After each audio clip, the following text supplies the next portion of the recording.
Alright guys, what's up? My name's James from James's Reptiles. Um, I get the question a lot, where do you start breeding? What's the easiest animal to begin breeding to be the first animal to breed? How do you... All sorts of questions about how do you get started breeding. And one thing that I notice really common, a lot of people, they want to breed, even simple things like crested geckos, they don't want to pay $200 for 2 adult geckos, buy a $150 setup, like that one. I mean, that cage is, I believe they go for like $150. Someone just gave that to me, but along with the really nice geckos inside, people don't want to pay that, and it's hard to say, I'm gonna drop $350 on this, go buy $20 worth of food every month, and in 6 months to a year, I'll have these geckos that then I have to sell and try to make my money back off of. That's really hard to do. And so one thing I always tell people is start with feeders. Feeder insects are insects that you feed a lot of lizards and geckos, and even some snakes will eat insects. But if you breed feeders, it can be really cheap to do and really easy, and you can do a lot of them for cheap, and people always need feeders. That's key. That is the key. No matter what, people will always need feeders. Now, it kind of depends on what area you live in and how busy it is, and if there's a bunch of reptile stores. I have two main ones. One's in my town, one's the next town over, but people drive for an hour and a half to go to them.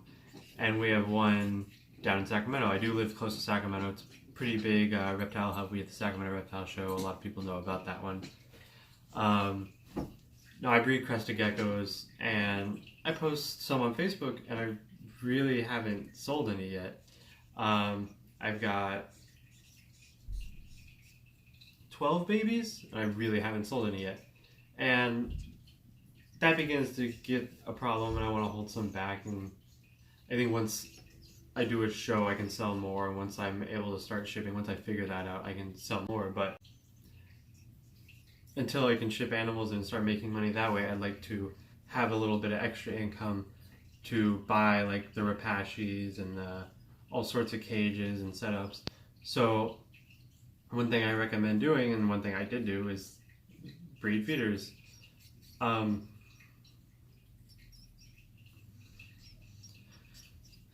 So I breed dubia roaches and hissing cockroaches.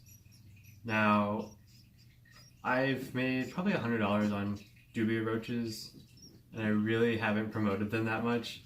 I don't put them on any of the local Craigslist ads. I put it on Facebook like twice, and within an hour I had like 4 replies, and my colonies are just dense, and I was like, give me $15, I'll give you like tons, like whatever you want, whatever sizes, and I'll make sure you get your money's worth. People love that. So I got $50 sitting over there, and I need new work shoes, so I'm gonna buy new work shoes. Like it helps pay for that kind of stuff. Evidently it should pay for like a business license or something. I'll get there soon. So I'm gonna pick you guys up. I'm gonna move you over to my dubia breeding rack and explain everything and how I do it. Alright, so as you can see behind me, this is my... It's not gonna work. Alright, so as you can see here, this is my roach breeding rack. Right off the bat, you can see there's 2 ball pythons. That's just because they kind of worked out where they needed the right temps, and the tubs were the right size. Now, they're not massive tubs, but they're just 2 random ball pythons. They might end up being a pair. I guess we'll find out next year if I try to breed them or not. Probably not, just because they're both normals. But those used to be 2 colonies. Hold on, flash is on. I don't know if I can fix that. Anyway, those used to be 2 extra colonies, and when I dumped them into the other ones, I had tons of extra roaches. So, how I set this up. This metal rack with 4 shelves fits these tubs from Walmart. These are like $12 tubs, but they're nice tubs, and you can get them in the dark too. That rack $40 at Home Depot. That heat cable, $80 on Amazon, $120. That thermostat, I got that for free, but you can get them for $30. So $150 for this whole setup, minus the tubs. You can put whatever kind of tubs you want, or $350 for those geckos that you're not going to see profit for a while. Now, before I really got into breeding the geckos, I did this. I did this roach rack, and you see I got egg crate. I get that left over from my secondary job where I'm a cook, and I just throw carrots in. I throw oats in. Oats are super cheap. Carrots are super cheap, and the roaches. Look at that one's got an egg sac right there.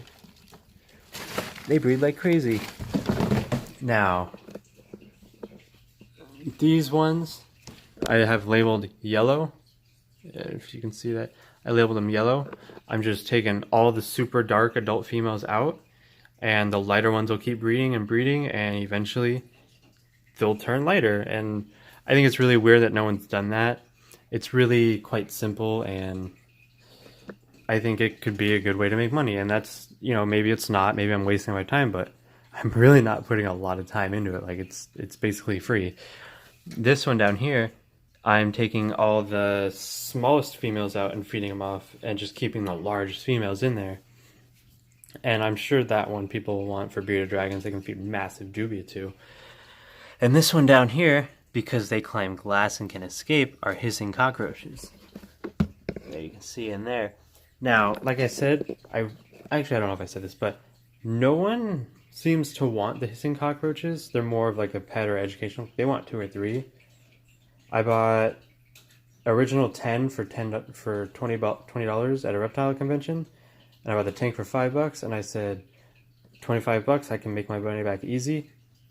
I posted the whole colony with like 20 adults in the cage and all the babies in there. $45 on Facebook. No one wanted it. So I'm not really sure what I'm going to do there. Maybe I'll just feed off the colony. That one is cave roaches. I couldn't get them to breed. I don't know exactly what the problem was. It's harder to find species, so there wasn't a whole lot of information online. But these dubia, I post them on Facebook and people want them. And I mean, plugging this heat cable in is I really haven't seen a difference in my electric bill, maybe a couple dollars a month, but you sell $20 worth a month, you're making your money back. You're making that residual. That's not residual. You're making that income. You can spend that on reptiles, and you can, maybe you're working a summer job, or you're young, and maybe you have a car bill to pay, and you're working at 9 to 5 paying for all that stuff, your rent. These will help you get that extra reptile money, and it's little effort. Now, I know there are a lot of young people watching this who want to get into breeding, and people who are in tough situations and don't have a lot of money, and that's why you're watching this. You don't need a car to do this. Once it's all set up, like you ask your buddy to drive you to Home Depot to get that rack, everything else, Amazon, you could probably do the tubs Amazon. I would do Walmart.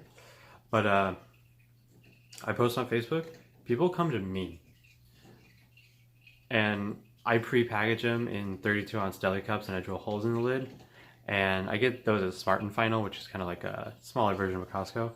You don't have to do that. You could do tons of other stuff. You could tell them to bring their own container. You could even get away with putting them in Ziplocs if they're not going to be in the person's car, but people come to me and pick these up for more than they're worth. So people always need feeders. And I'm not going to do crickets because they're smelly. I'm not going to do mealworms because they take a long time. But I'm starting to do superworms again, and I'm not really planning on selling superworms. But for my benefit, I think it'd be really, really good to have them. And it's just little stuff like that you can make money, and it just keeps going. And they just keep breeding, and their colony is going to get bigger. Maybe you split it up into 2 colonies. Start a second little colony, you let it run for like 4 months. 4 months later, you have a second colony. You can sell more. You can, you can sell off the whole colony for $50, $100, and buy another gecko. Have a trio instead of a pair, and all of a sudden, your geckos are making more money. Or you can afford to vend a reptile show and sell them there. Like, it's these things that are going to get you jump started. And now I heard one thing, I believe his name's Chad Hardwick, which is funny because Hardwicki. If you don't know what that means, Google Hardwicki. He talked about how putting business cards for his YouTube channel, when you have like no subscribers, you get a large percentage. Like you have 10, you get 10 more from a reptile show. You just double your stuff right there. These roaches, you start with a little bit, they'll double themselves. You just give them a little bit of time to reproduce. They want darkness, food, space, and heat. That's what they want. And you give them those.